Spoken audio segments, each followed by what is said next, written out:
مقبوضہ اور متنازع جموں کشمیر میں G20 کے اجلاس کے حوالے سے بھارت کو دوہری خفت کا سامنا کرنا پڑ رہا ہے۔ نہ صرف یہ کہ چین، سعودی عرب اور ترکیہ نے کانفرنس کا بائیکاٹ کیا اور مصر، انڈونیشیا، عمان اور میکسیکو سمیت کئی ممالک کے نمائندے شریک نہیں ہوئے، بلکہ بھارتی مبصرین نے سب اچھا ہے کے لیے کرائے جا رہے اس ڈرامے کا پول کھولتے ہوئے کہا ہے کہ جنگی طرز کے سیکیورٹی بندوبست سے دنیا کو الٹا پیغام گیا ہے۔ بھارتی حکومت نے اگرچہ مہمانوں سے مقبوضہ علاقے کے اصل حقائق چھپانے کے لیے روشنیوں، موسیقی اور استقبالی بینرز سے کام لینے کی کوشش کی، تاہم ان بینرز کے پیچھے چھپے بھارتی فورسز اہلکار میڈیا کے کیمروں کی زد میں آ ہی گئے۔ بھارتی حکومت نے پورے علاقے کو فوجی قلعے میں تبدیل کرنے کے باوجود بے یقینی اور خوف کے تحت اجلاس میں شریک مندوبین کے دورہ گلمرگ کو منسوخ کر دیا۔ قابل ذکر ہے کہ اس اجلاس کے غیر قانونی انعقاد کے خلاف کل مقبوضہ جموں کشمیر میں مکمل ہڑتال کی گئی، جبکہ آزاد کشمیر، پاکستان اور دنیا بھر میں رہنے والے کشمیریوں نے بڑے پیمانے پر احتجاجی مظاہرے کیے۔ سہ روزہ اجلاس کا آج دوسرا دن ہے۔ اس کا انعقاد کشمیریوں کے لیے وبال جان بنا ہوا ہے۔ بھارتی فوج اور پیراملٹری فورسز کی بہت بڑی تعداد میں تعیناتی، پابندیوں اور تلاشیوں کی وجہ سے خوف و دہشت کا ماحول قائم ہے۔ پورے مقبوضہ علاقے میں چوکیاں قائم کی گئی ہیں جہاں گاڑیوں کو روک کر تلاشی لی جا رہی ہے۔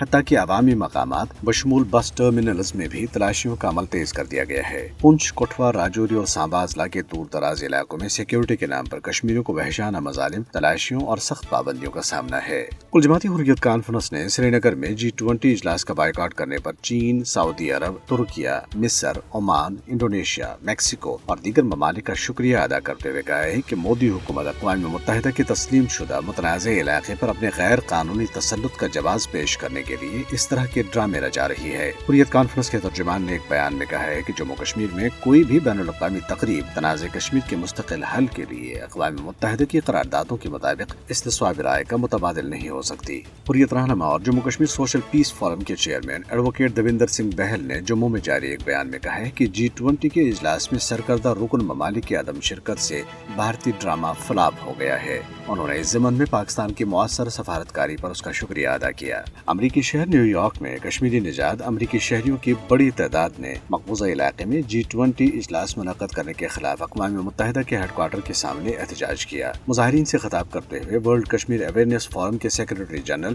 ڈاکٹر غلام نبی فائی نے کہا ہے کہ کشمیر میں G20 اجلاس 16 سے زائد قراردادوں کی خلاف ورزی ہے جن پر بھارت اور پاکستان دونوں نے اتفاق کیا تھا۔ مظاہرے میں ڈیجیٹل ٹرکس کا بھی اہتمام کیا گیا تھا جن پر کشمیریوں کے حق کی خود ارادیت، بھارت کے جرائم اور مسئلہ کشمیر کے حل کی اہمیت سے متعلق پیغامات نشر کیے گئے۔ اس موقع پر اقوام متحدہ کے سیکرٹری جنرل کے دفتر میں ایک یادداشت بھی پیش کی گئی جس میں انسانی حقوق کی خلاف ورزیوں کو روکنے، انسانی حقوق کے محافظوں، سیاسی قیدیوں اور حریت رہنماؤں کی غیر مشروط رہائی کا مطالبہ کیا گیا۔ دریافت میں بھارت کے بدنام زمانہ تحقیقاتی ادارے NIA، خصوصی تحقیقاتی یونٹ SIU اور پیراملٹری فورسز کے اہلکاروں نے 5 کشمیری آزادی پسند کارکنوں کو اشتہاری قرار دے دیا ہے۔ ان کی گرفتاری کے لیے پہلے ہی ناقابل ضمانت وارنٹ جاری کیے گئے تھے۔